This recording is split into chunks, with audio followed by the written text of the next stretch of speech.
Japanese Tales, Senbiki Ōkami.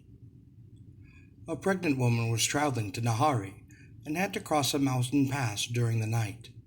As misfortune would have it, deep in the mountains she fell ill with labor pains.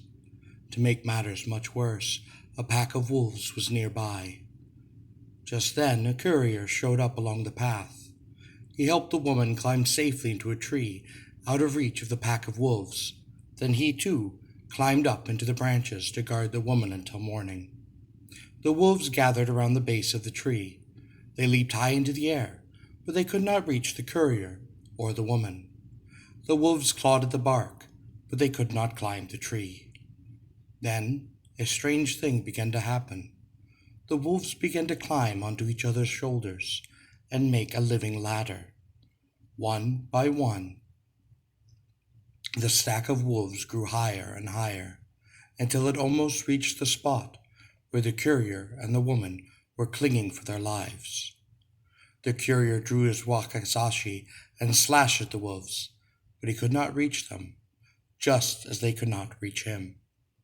Then one of the wolves spoke. "Summon the blacksmith's wife from Sakihama." The other wolves bayed and howled, and after some time another figure appeared. It was a wolf of quite enormous size. The great white wolf climbed up the living ladder towards the courier and the woman. When it was within striking distance, the courier struck down with his wakizashi, downward with all of his might. There was a loud crack as the blade hit the skull of the wolf, and at the same time a human-like howl erupted from the giant wolf, and then a moment later all of the wolves vanished. When morning came, human travelers appeared on the road, and the courier helped the woman down from the tree and asked a passerby to escort her to Nahari.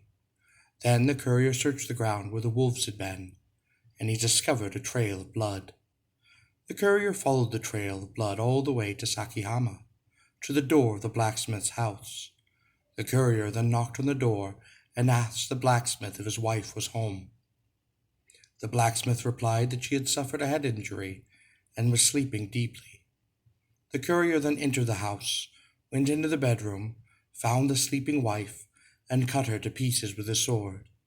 Where the woman's form had been, now lay the corpse of a great white-furred wolf. Underneath the floorboards of the house, the courier found countless human skeletons scattered about.